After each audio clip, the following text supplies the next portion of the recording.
Hey board gamers, have you ever played a game that was supposed to be cool and great and awesome because it was one of the hype popular board games, but turned out to not be so good? Well, somebody made a tier list for this, and so I figured why not rank it? Let's go. Wingspan. When I heard about it, so I'll give my initial thoughts, and then after I played it, how I felt. So when I initially heard about it, people who had played Terraforming Mars with me, and so I knew that they liked good games. They were saying, "This is great. You have a hand of cards in the beginning. You select which ones do you want to keep, and then you have to pay some food for those." And I was like, "Okay," and it's all birds. This is sounding like the projects from Terraforming Mars, and you select what you want to keep and pay some food for them. There could be a lot of cool strategies coming out of this. What am I gonna do? Like a duck strategy? What am I gonna do? Like a Jovian tag strategy? Like I was thinking, okay, my favorite game is Terraforming Mars, and I love all the different strategies you can do with it. And I just love tags in games. Like oh you're going through this strategy, and for every tag you're getting points or getting some cool thing to trigger because of the tags. So I was like, okay, so Wingspan is probably going to be something like that. This is going to be my favorite game ever. So I had already thought it would be like an S tier for me. After playing it, it's an A tier. So in reality, I really feel like it's a really all right. Next up, another Stonemeyer Games uh, title. We got Scythe. So Scythe, when I heard about it, same group of guys all playing Terraforming Mars together, and and they had already played Scythe. Wingspan had not come out yet, and they told me that it would be really. This was actually the first time I played with this group of guys. Terraforming Mars. I played with them, and then I needed to go to church that day, and so I was like, "Oh no!" Like I got here super early in the morning and played basically all day, and then I missed church basically because Terraform Mars is not a respecter of your time.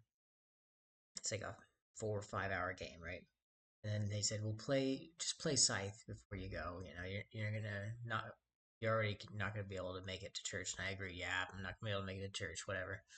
It was important to me, but at least I got to play Terraforming Mars with you guys, and they said, "Well, Scythe is a heavy game as well, like Terraforming Mars. You like heavy games, Michael, but how about you play Scythe, and some people will compare like which heavyweight hits better for them."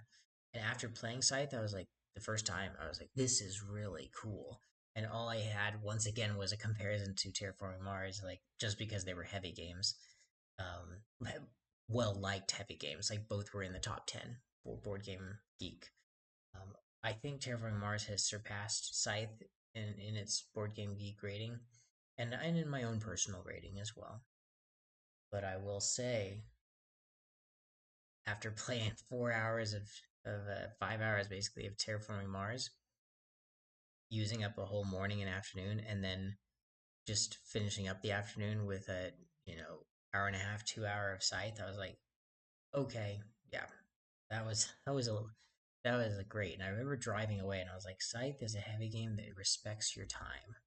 Like so, it was like kind of mad at Terraforming Mars that day, and I was like, okay, Scythe, that's the way to go. So Scythe is A tier for me. I know people online have talked about like when they get like expert at it, they see balance issues with Scythe. I haven't noticed it. I haven't played it deep enough, I guess. Perhaps there is with the different factions, but there's so many cool expansions with Scythe. I'd imagine you can just throw in some expansions and change things up. Really interested to play with the modular map one day for Scythe. And yeah, so that's where I would put Scythe right after Wingspan. Next up, Hanabi. So the hype that I went into Hanabi, I had already played a lot of Antoine Bose's games. Um, Ghost Stories I had already played from 2008, and I got into board gaming around 2013. So I got back from a 2 year trip to Hong Kong, China, and then um, got back to America and was speaking English again. And then kind of was a little bit awkward. I was 21 years old and wanted to get back to some of the fun things that I had growing up before that 2 year China mission trip. And I remember thinking like, what was a cool thing that I used to do growing up? And it was board games. I would play board games, and so I got into some. I bought like 5 board games instantly, and then one of them was Shadows over Camelot from Bruno Cathala. And then after that, I looked up what is the hardest co-op game. Of the 5 that I bought, I remember I bought Dominant Species, Mage Wars, um, Tower of the Wizard King, I think, um, 2 others. But yeah, one of them was Shadows over Camelot. But it was just like a giant bulk buy to get free shipping. It was my first board game purchase, and so from Bruno Cathala's Shadows over Camelot came my love for co-ops, and I said, especially hard co-ops, and I said, what's the hardest co-op out there? And people said it was Ghost Stories, and then Ghost Stories became my favorite game. That was it, a crazy run. Played Ghost Stories a bunch. This older game from 2008, and I'm playing it in 2013, then 2014, 2015. It's still my favorite game. Yeah, Ghost Stories went off like crazy. So Shadows over Camelot was like my second favorite for all those years. But so when I heard that Antoine Boza had this Nabi game, another cooperative game where you couldn't look at each other's cards, I was fascinated with that. And that it had won Game of the Year, and so I was like, all right, I got into these who makes the games and who designs them, and so especially the Bruno Cathala with Shadows over Camelot. I know he duoed that with I think Sergey. I don't remember, but and Bruno Cathala will duo games with other designers. I mean, obviously Seven Wonders duel with Anton Boza, and then Anton Boza coming out with Nabia, I was like, oh, okay. So if I like this French designer's game and that French designer's game, maybe I will like his other game, right? Um, and so, yeah, that's the hype going into it. And then after playing it, I was like, okay, that's pretty good. That's pretty good. And so I'd say, in my own liking, I like it better than Wingspan and Scythe, but still not S tier, but pretty close. All right. Um, Next up, Mice and Mystics. So Mice and Mystics, I remember playing with a family that I would visit with, and their kids liked the one game that we played of it with Mice and Mystics. I came into it thinking that it would be kind of like a Dungeons and Dragons type of thing, and I really did not like one aspect about it. The storyline was everybody started as not mice; they were actual like humans, and they got turned into mice. And then somebody sent like spiders and rats to go fight them as mice. So I'm like, why couldn't they have just started as mice? Like, why can't we just have anthropomorphic, um, like animals, just like human-like animals fighting each other in this fantasy world? Why do we have to have this thought that they need to turn back into a human? I don't know. Anyhow, so mice and mystics. I don't remember much of the gameplay. I remember you could pick up items in the game, and I liked that part of the game. It took me back to my Dungeons and Dragons days growing up, of picking up items in a dungeon. Um, but the similarities aren't so close to Dungeons and Dragons that I was like, oh yeah, this is gonna replace my love for role playing games, because it's not a role playing game, and I eventually ended up graduating from role playing games and going to just board games and focused on uh, all sorts of different types of board games, especially 90 minutes plus strategy games. All right, so Obsession. Obsession, I've just played on Board Game Arena. I don't think I'm qualified enough to talk about it, but I thought the theme was cool, and I really like a good theme. Unique theme of being like this Pride and Prejudice aristocrats trying to look your best and keep up with the Joneses. After playing it, I thought it was fine. Like B tier, like it's a fine game. Maybe even better than Mice and Mystics. All right, Gloomhaven. Okay, so Gloomhaven at the start, I was like, okay, this is a huge, ginormous game. It's gotta be good. And so I purchased it, sent it to my family's home, and then flew out to open it, unbox it, play it for Christmas, and then bring it back. It weighed too much. I, after playing it twice for Christmas, I didn't like it. It was too fiddly, too much. Should have been a video game. It should not have been a board game. So Gloomhaven was an absolute horrible experience. The second game we played, I just stood up and left. And I have not done that with very many games. This is the only one. It was a complete waste of time. It was absolutely horrible. Just, we were getting beat down in the game, and I didn't care if we were winning or losing. I'm I'm really honest. Like, even though we were getting beat down, I felt like there was not much I could have done to do better. But let's pretend there was something that I could have done to do better with Gloom. Because the hype was real with Gloom. Like, it took out Pandemic Season 1 as the number one board game, which was the number one board game in 2016. And then Gloomhaven comes out in 2017, I think. So Pandemic Legacy Season 1 was pretty short lived as the number one game. Gloomhaven just quickly bumped right into there. Maybe 2018, actually, Gloomhaven finally kicks in. And the Kickstarter campaign, they're saying things like rated at 1, or rated a 10 out of 10. Even if you haven't played it, just rate it.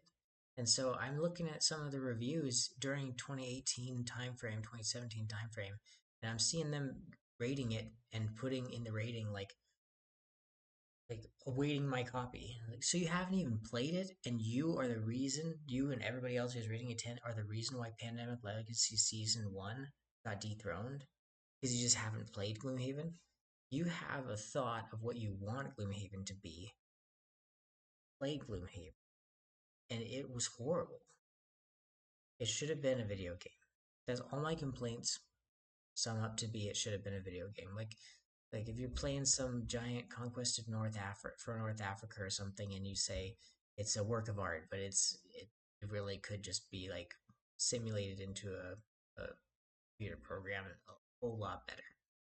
Yeah, Gloomhaven just was horrible.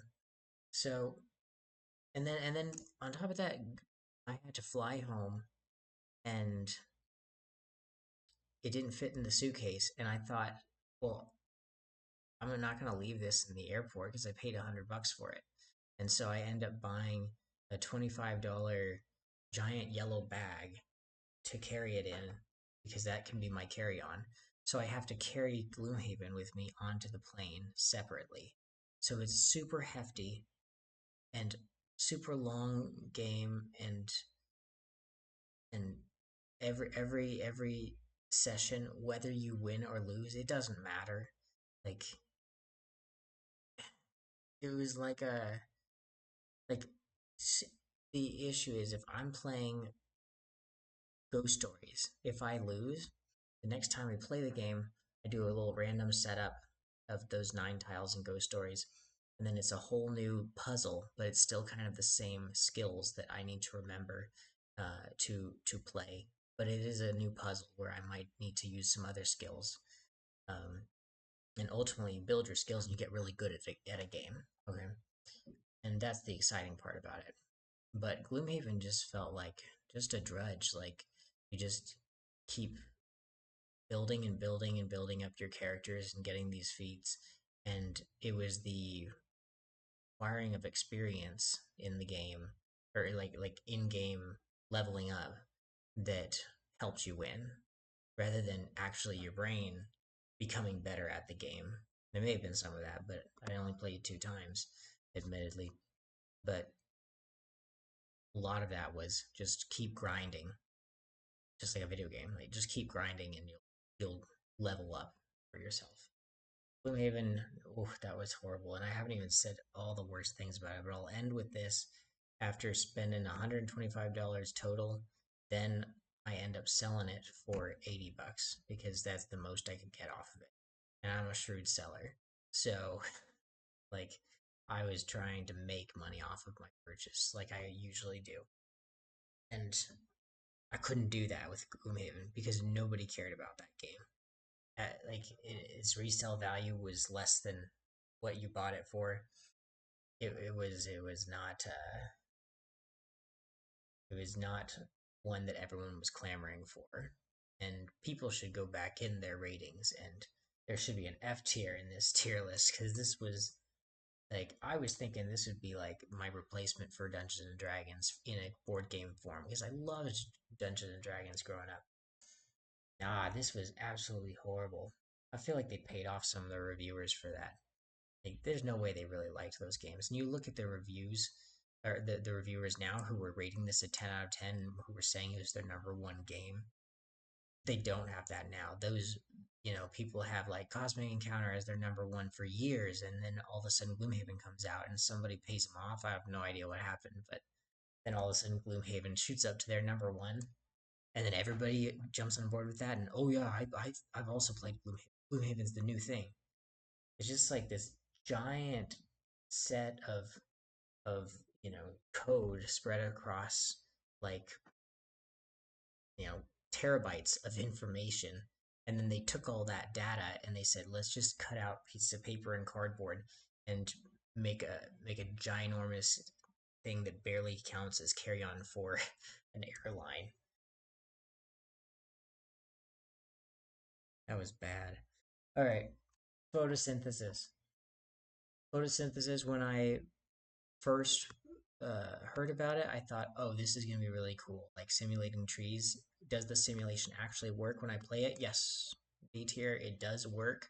It really felt like a simulation, but then at the same time, it was a little bit chess like a little bit of an economy of getting the sunlight. But I will say there's kind of a weird strategy with it where if somebody just takes the middle real quickly, they just cast shadows to everywhere else. And if they're just this big tree in the middle, maybe there's a way to defeat it, but I couldn't find it. And then the thought is you would kill that tree and get a ton of points from it. They made the middle square a ton of points. But why not just cast shadows the whole time and ruin everybody else's game and kill off your trees in other places? So and score a little bit less points. And then at the very end of the game, while the game is about to end, then kill off your big tree rather than killing off your big tree at a not opportune time when the game's not about to end, and then you have somebody else replace your big tree in the middle, which is I think worth 4 times as much points than killing off a big tree in the outside. So the killing off of trees versus keeping them didn't really work so well for that. I'd say it's the bottom of this B tier, but still a fun one to play for that simulation of the sunlight. Um, Sigrada. Sigrada, that was a pretty great game. I went in there thinking, oh, this is a beautiful game. I really didn't think much of it. So, what is this? Popular board games that disappointed. So, I didn't come into it thinking that, oh, Sagrada is like the new crazy thing. I mean, maybe I did. I knew Splendor was big during the time of Sagrada being big. And so it was like the kind of a cool little competition. Like Scythe had its competition with Terraforming Mars. Sagrada had its competition with Splendor a little bit and Azul later. I believe that's the order that it came out with. I think it went Splendor first, then Azul, or sorry, then Sigrada, then Azul, and yeah, I think Sigrada's just got enough randomness in it that it's not in that trio anymore. But it's it's still a pretty clever game. I really like it. I probably like it better than all these other B tiers, but it's a B tier to me. Like the dice drafting, really like that. I like building on the diagonal so that you don't have to worry about touching or the restrictions that having the glass touching. Um, Beautiful game. All right, so Wax of Quedlingberg. So this game is a game where you draw from a bag, and one of those games you draw the good things, then you're happy. If you draw the bad things, you're not happy.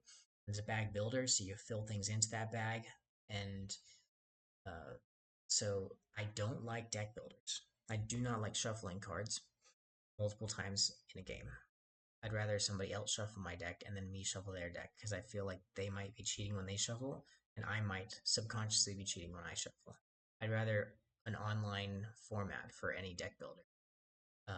And I also think that deck building is a weak sauce design choice because rather than playtesting a game, you can just say, all right, have all these cards, and then you build your own deck and figure out what works. And you can set all these different prices, but people are only going to buy what makes sense. Um, you run that enough times, and then you don't need to playtest it so much. You just change the pricing based on what is being bought and what is not being bought. So probably a weak design choice plus you just draw cards and then reshuffle your deck and then buy more cards and then have a better engine, so you already have engine building built into a game. Yeah, most games like really succeed when a really well thought out engine is put in there.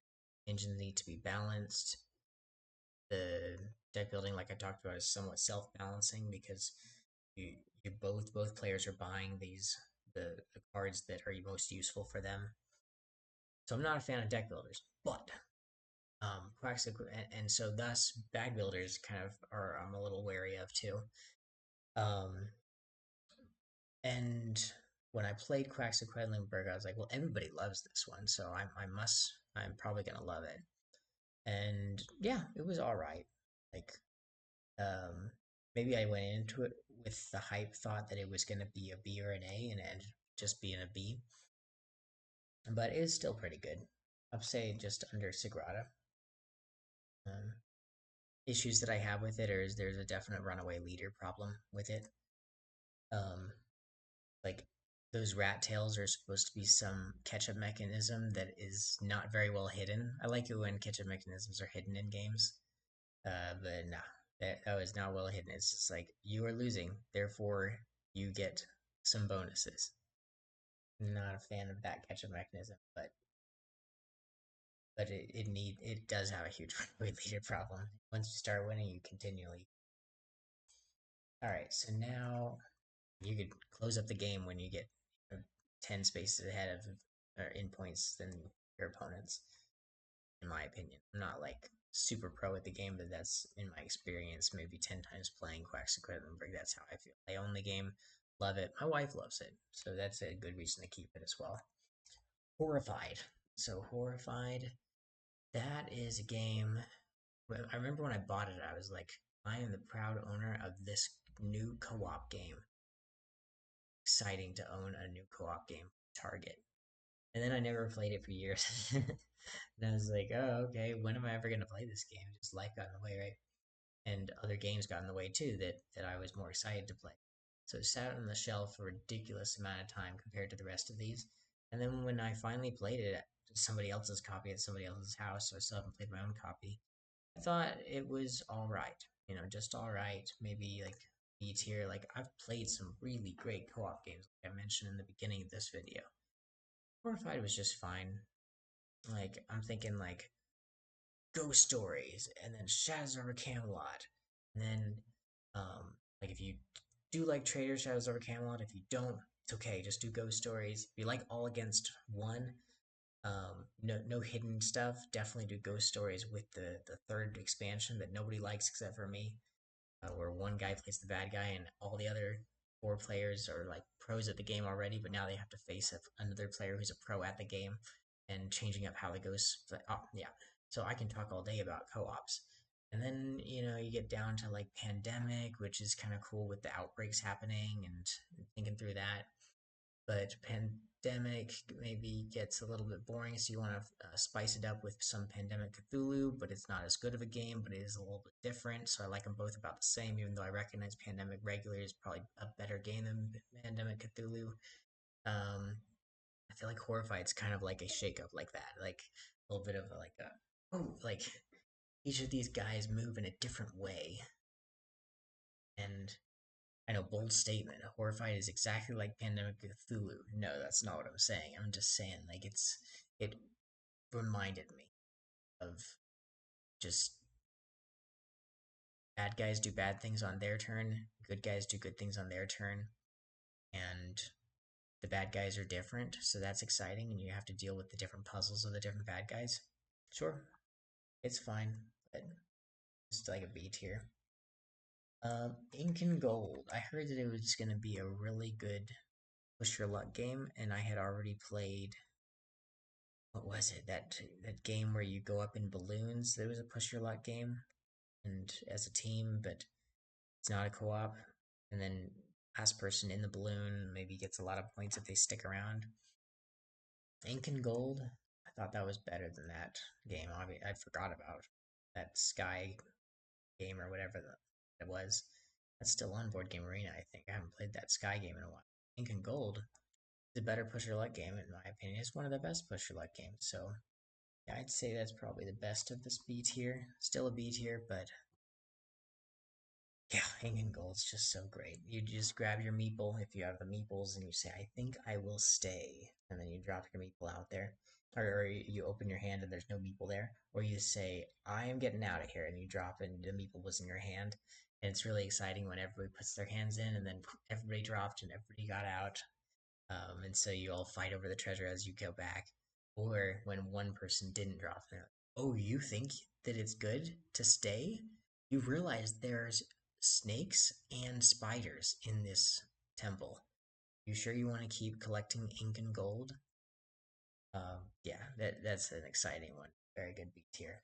All right, and then finally, Altiplano. So Orleans. So Orleans, when I first played it, I thought, man, I have had Terraforming Mars as my number one game for a long time. It was my number one game in 2016, and then 2017 rolls around, 2018 rolls around, and then I'm still really liking Terraforming Mars, and then I play Orleans, and I'm like, ooh, Orleans was really good. My first play of Orleans, I was like, this could beat Terraforming Mars. And then after playing Orleans more, I was like, oh yeah, that's why I don't like bag builders and deck builders. And so, so the lazy design of just grab things, draw those things, spend those things to draw more things, and like it was like, oh no. And so I I really was getting into like the traveling salesman problem uh Orleans with Orleans, um, and reminding me of my computer science background and about like the traveling salesman problem. That's so exciting. You're traveling with your your knight or whatever while you're doing the bag building engine thing. That little side game was pretty exciting, and I thought that those two combined, the engine building, the bag building, the engine building through the bag building. Engine building needs to be in a game, and it definitely has. Checks the box if it's got bag building. Or uh, lazily gets the engine building bonus. Is it balanced? Is it whatever? Then the traveling salesman problem as well. Those two combined really made me think Orleans was gonna be the best. And then it dropped for me, and Orleans is like not even in my top 20 anymore. Still a good game, probably in my top 100, maybe Orleans, probably. And then I heard that Altiplano was similar to Orleans, but it wouldn't have that traveling salesman problem though, where you're moving around and trying to move in an optimal loop to get the most points. Whether like cheese being only 2 points, but a robe is 4 points, so you go get all the robes, right? Or the leather, whatever it was. And when I played Altiplano, I was like, Well, maybe it's like a simpler version. It doesn't have that movement aspect of it. It's just all bag, and maybe I won't like that. But actually, I loved it. Altiplano is great, and one of the things I really found that I loved about Orleans was the taking of locations in the game, that you could use your drawn things on. You draw your tokens out of the bag and then you place them on your your tiles on your own personal board. Well, in Altiplano, you have a main board that you're placing things on, like Orleans kind of has, but you also can, there's a lot more building up of your own personal board rather than just building a couple tiles in Orleans. The whole thing is about building up your own personal board as well as getting the right tokens for building up what you're doing. And yeah, a lot of ways to build up your personal board. So you're not only taking these workers and mixing them in the bags, but you are building up the locations to place those workers. And that was just blew me away. Loved it. So kind of tiny that reminds me of Keyflower, with that building up your own places where you're going to place your workers. But yeah, Altiplano, can't say enough good things about it. S tier. Like I went into it thinking, and maybe this all the others I had a lot of hype and they either lived up to it or they definitely didn't. But Altiplano was kind of like, man, I thought Orleans was going to be it, and then Orleans ended up being like a C tier, maybe a B tier. But I had hoped it would be an S tier, so it kind of soured me on it. But it's probably Orleans is probably a B tier. But then I played Altiplano and I realized that is what I like. I like building the engine and then building the engine that the engine uses. That was exciting. So Altiplano, if you if you liked Orleans, you might like Altiplano. If you didn't like Orleans, or you were just like meh on Orleans, you might really love Altiplano. Um, just amazing. Love Altiplano. All right. The rest of these I have not played, so we're gonna end this video now. I did play Dinosaur Island. I haven't played Dinosaur World, and Dinosaur Island is just a bunch of different mechanics, all like instead of blended into one in a blender, it's like they just like tried to push them all together into one, and it works. It does. Like it's just like let's do all these mechanisms in the game. Like I want you to like build your park, and then I want you to have worker placement phase, and then I want you to have a dinosaur phase, and then I want you to have a roll dice and take DNA phase. And so you got all these. Yeah, I want dice rolling in my game. Yeah, I want putting people in parks and drawing from bags and maybe drawing some hooligans. I want all these things, and it's like, well, yeah, let's combine them all together. And there wasn't much like mixing of the phases and things like that. Like maybe some building can affect the hooligans, or maybe some building sure can affect the. So I guess the hub of all those mechanisms is the worker placement aspect of it, because the buildings you get, you put your workers on, might deal with hooligans in the hooligan phase, or might deal with grabbing DNA dice in the DNA dice, or may grab with or deal with grabbing more buildings and so on. So, other than that middle part of the game, nothing else is mixing with each other. Like the DNA dice doesn't matter at all with the hooligans, and hooligans can come into your park and mess up your point scoring. Um, yeah, so all these different phases don't really mesh together, but it's still fun. You notice the phase one you do this. Phase two you do something totally different that doesn't mix with anything else. Phase three, sure, now they all mix. Phase four, hooligans come. Like that was just a funny little thing. But that's Dinosaur Island. Dinosaur World I own, have yet to play. I did the whole get all the Kickstarter for it and never played it all, so I'll sell my for a good price, but I'd rather play it first. Anyhow, if I am ranking it as Dinosaur Island, I would say the hype was real, and it was probably I love the heavy games, so it was probably just under Scythe, as far maybe a little higher than Scythe, maybe even higher than Wing. I don't know. They're all three the same basically.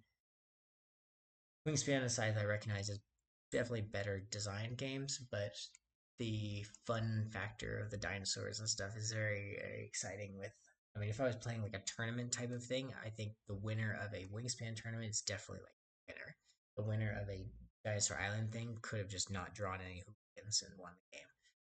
So that's why, like, fun factor higher than Wingspan and Scythe, lower than Hanabi, but have to admit, like, just because something is like the most popular board game ever does not mean that it's the best designed game.